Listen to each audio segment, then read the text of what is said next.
Udaipur files movie पर रोक लगा दी गई है और रोक लगाई है उस दिल्ली हाई कोर्ट ने जिसके जज यशवंत वर्मा के घर बोरे भर भर कर नोट मिले थे।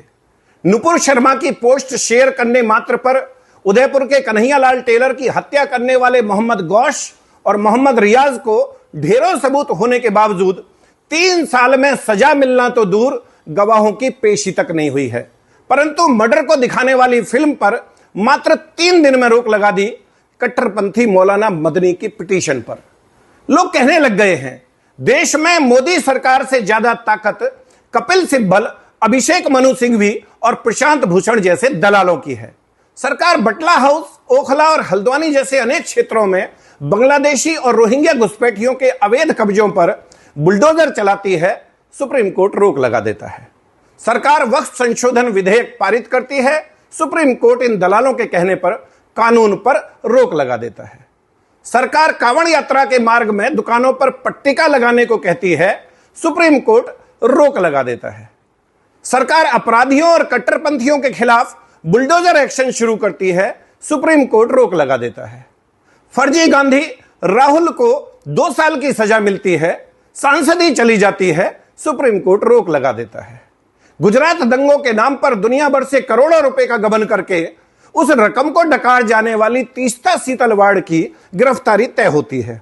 सुप्रीम कोर्ट सिब्बल के कहने पर आधी रात को रोक लगा देता है। अपने कोर्ट ऑफिस में साथी महिला को जंगा पर बैठाकर ऑन कैमरा घृणित कर्म करते हुए उसे जज बनाने का लालच देने वाले सिंघवी जैसे गलीच का लाइसेंस कैंसिल करने की बजाय सुप्रीम कोर्ट उसकी गंदी वीडियो सोशल साइट से हटाने का आदेश देता है। मतलब चल क्या रहा है भाई इस देश में? सरकार का कोई रसूख मानता है कोर्ट या नहीं? आम इंसान की तो छोड़ो, एक वकील कोर्ट ऑफिसर होता है, कोर्ट साहब से कम पढ़ा लिखा नहीं होता। उनकी कोई वैल्यू है या नहीं साहब की नजर में? हिंदू की तो खैर कोई औकात है ही नहीं इनकी नजर में। देश के प्रधानमंत्री जिनकी लोकप्रियता वर्ल्ड लीडर की है, लगातार तीसरी बार चुनकर आए हैं, आवश्यकता से अधिक आदर सम्मान दे रहे हैं, वो भी नहीं पच रहा है जज साहब लोगों को।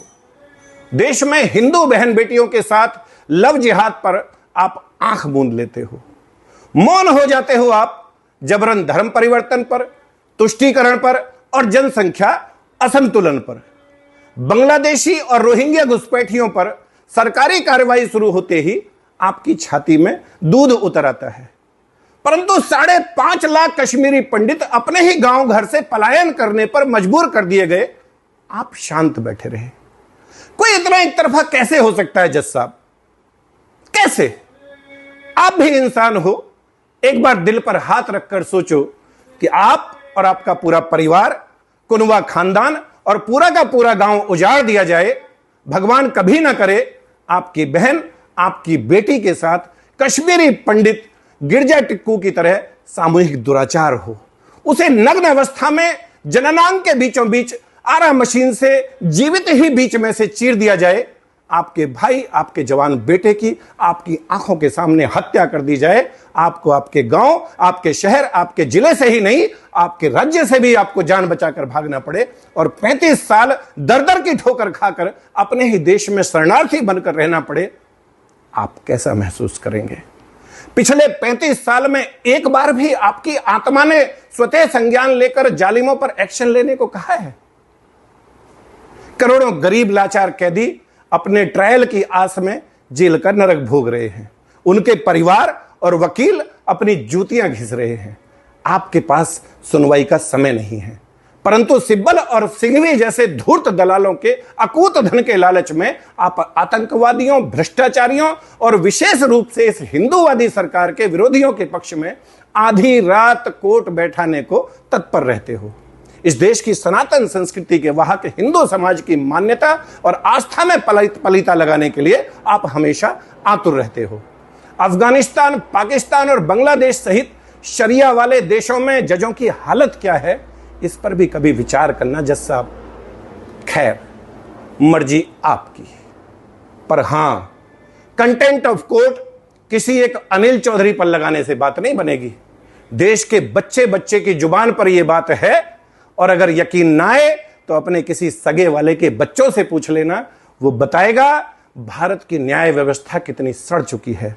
वो बताएगा कि सब लोगों का मानना है कि भारत में अगर कोई विभाग सर्वाधिक भ्रष्ट है तो वो जुडिशरी है, और ये आपकी अवमानना नहीं, आपकी शाख बचाने की कोशिश है।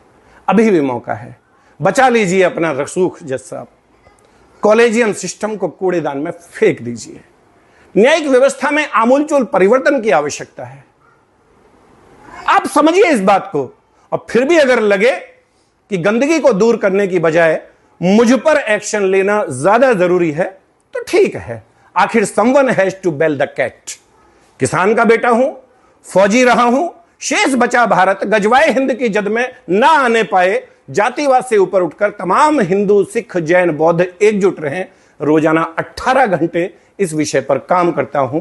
कष्टों में रहने की आदत है, मर्जी आपकी। My number is 9310073539। Vande Mataram.